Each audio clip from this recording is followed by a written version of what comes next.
Today I'm very excited to be bringing a review of a microphone that managed to surprise me big time.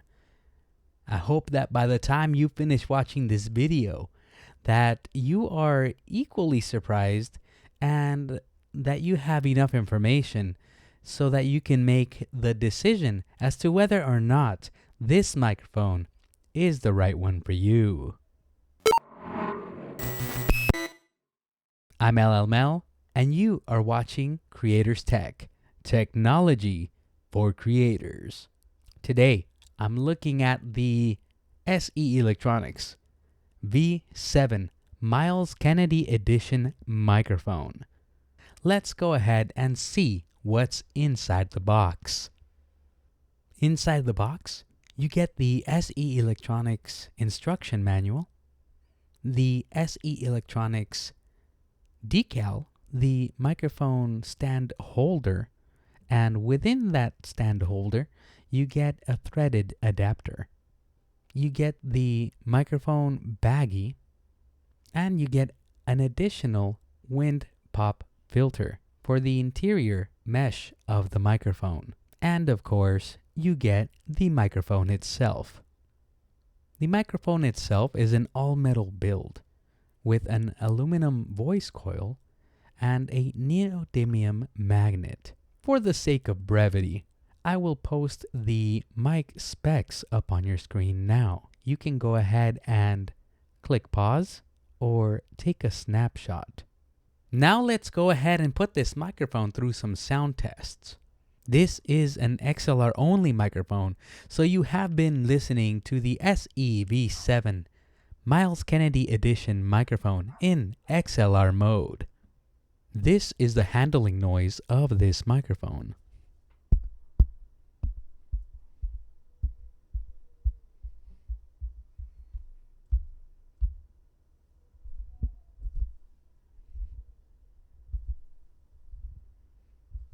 This is the proximity effect of this microphone.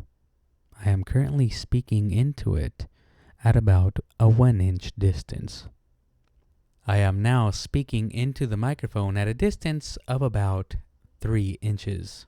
I am now speaking into the microphone at a distance of about 6 inches. I am now speaking into the microphone at a distance of about 12 inches, or 1 foot.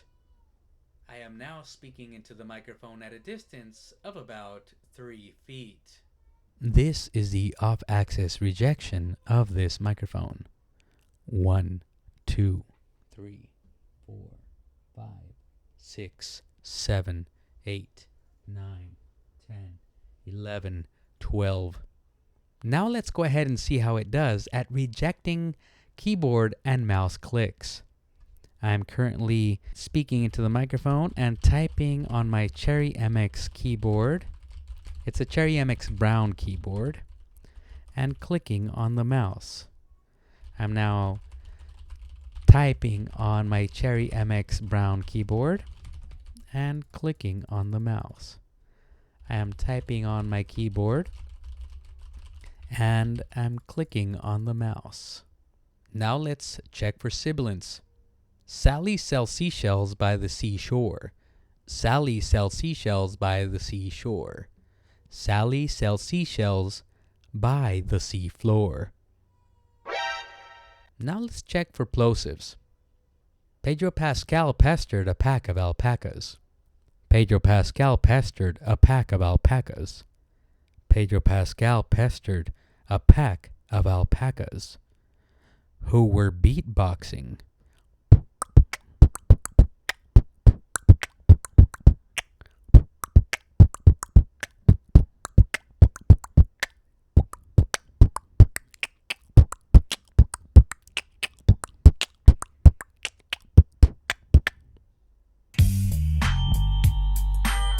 You have been listening to the SE Electronics V7 Myles Kennedy Edition microphone. First of all, let me go ahead and say SE Electronics is by no means a no-name brand.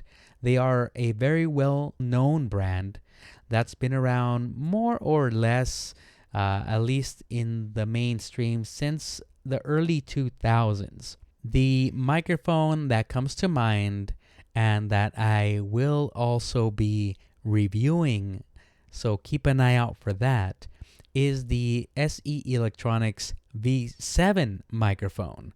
Now, that microphone has been legendary already in its short time span and being used by a lot of mainstream artists, such as Justin Timberlake for live events and a few others as well. Now, a lot of people like the clarity and detail and brightness of that microphone without the harshness that you typically get with very sibilant microphones and microphones that pick up very high frequencies. This is the Myles Kennedy edition of the V7 microphone. This one has a DMC7X capsule, so it's kind of like the V7X microphone. For those of you that are familiar with it, it's the microphone that it's meant for instruments. So it picks up a lot of that low end sound, the rumble, the bass, but that one suffered a lot from a lot of handling noise. So there's no real comfortable way or no good way of being able to use that microphone, the V7X, for live audio recording with vocals, because if you held onto the microphone and if you've ever heard somebody do that, you can tell there is a lot of handling noise. So what they did pretty much is put a capsule similar to that one, if not almost the exact same capsule, and they put it into the body of a V7. So it is a lot more handle friendly. You do get a few here and there, but what onstage microphone doesn't have some handling noise? Now, the magic in the Myles Kennedy edition is, as I had mentioned earlier, the frequencies that it picks up. Unlike the regular V7 microphone, this has a fuller, more warm sound, a sound that is able to give you back in detail that low end frequency from your voice. So if you're a person that likes having an overall very balanced sound, a warm sound, a lot of low end frequencies being picked up by your microphone, whether it's for singing vocals or for spoken vocals, then this microphone hits that spot perfectly. One small flaw, if you will, on this microphone is, even though it does a really good job of the internal pop filter of mitigating a lot of those plosives, it does still suffer from a lot of plosives. If you speak directly into the microphone, you can hear that as I speak into it, that there are a lot of things that are getting through that are making this microphone pop. Every time you have a P or a B sound, you get a lot of that wind flying straight into this mic capsule, and it's making the sound not sound too pleasant, at least not for longer listening sessions. And in order to be able to mitigate that, you need better mic placement.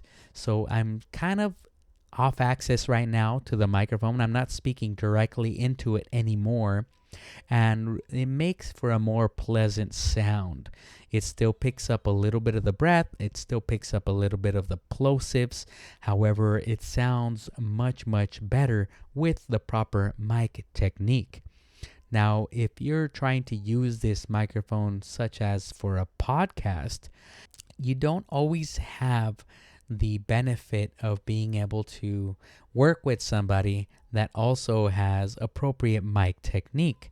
And for that, we do have one simple fix. And something I have here is a pop filter, an external pop filter for microphones like this. And this is one of the very cheap ones, the kind that you get a pack of a bunch of them for a few dollars. from places such as Amazon, for example, and you can just pop this on top of it and listen to the difference in the sound that you get. So now I have the pop filter on this microphone and I can speak off axis like I was before. And now you're not really getting almost any of the breath going through or any of the pops going through. Pedro Pascal pestered a pack of alpacas now sounds a lot more natural.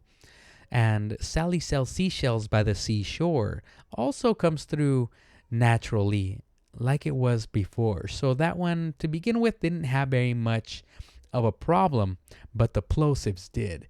And now they're all but gone. The sound with this combined with a pop filter is very nice. And even when you're speaking directly into the microphone up close, when you have that proximity effect, it typically doesn't sound too good because you have too many of those pops peeking through. However, with this pop filter, even though it's a cheap one, with it in combination with the already integrated pop filter that it comes with inside of that metal grill, it's almost like a double pop filter effect, and it comes through and it sounds very natural, very full, very warm, very still clear. It doesn't really muffle the sound. And as far as the dynamic noises that end up fatiguing the listener, this is still somewhat dynamic, but not too much to the point where I think that people are going to be zoning out or listening to something else instead, because I think that this does an excellent job in getting through in terms of spoken word. And that is what really, really impressed me about this microphone. If you are one of those people that has been looking and saving your money to buy a Shure SM7B microphone, I would recommend, if you can, to try this microphone. I don't think you're going to be disappointed. It sounds very similar, very dark, like the Shure SM7B. It was already a really high quality microphone before adding the windscreen. And once you add that windscreen, it just makes it, at least to my ears, that much better. It refines it. It gives it a much better sound, a much more pleasant sound, where you still get a lot of that warm low end and a lot of that crispy, clear high end without it being too harsh and without the low end being too boomy. It sounds like it's a great balance for the sound. Of course, I have to always add the caveat that everybody's voice is different and everybody's voice will sound different in different microphones. So it's just going to depend on what you're looking for. In case you're wondering, it typically retails for about $150, at least as of the time of this recording. And it's a definite recommendation. Very good value, very high quality. I didn't even talk too much about the all metal casing. It's built to last, high quality everything out of this microphone. And I'm loving it. I think it sounds really good. And a lot of people need to at least check this microphone out for consideration if you're doing anything such as a podcast, such as a live stream, a talking head video, gaming videos, anything that is spoken word. I think this microphone will check a lot of boxes for a lot of people. Not to mention the look of this microphone. I think it's an excellent looking microphone. It has that Rode finish, I think is what they're calling it on their website. It's a very, very good microphone. And in case you're one of those people that are worried that maybe you might need top end audio interface so you can drive it, you don't need that. It's a microphone that's really sensitive enough to be driven by just an average audio interface. And it sounds really, really good. And I'm not getting too much self noise out of this microphone. I was not expecting this type of performance, this type of quality, this type of sound out of a microphone at this price point. I still can't believe that not more people are talking about this microphone. It's so good in on so many levels, and I'm just overall surprised at the value that you can get from it. The regular V7, also an excellent microphone. Keep an eye out for that review coming soon. But for now, I think this is going to be my keeper. If you have any comments about the sound quality, if you disagree with what I have to say, I really want to hear your opinion about this microphone. Why is it that not more people are talking about it?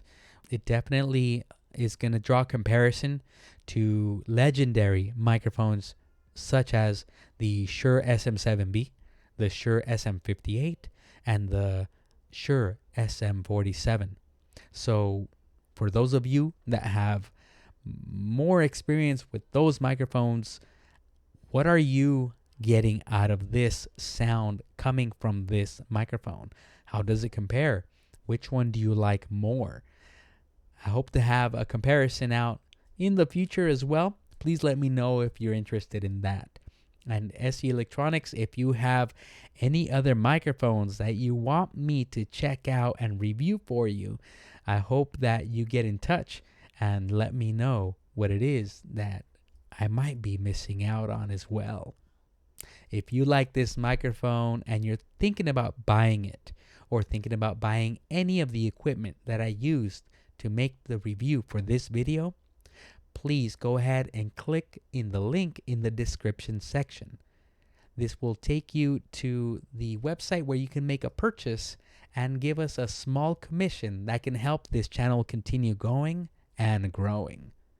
I'm LL Mel, and thank you very much for watching Creators Tech, technology for creators.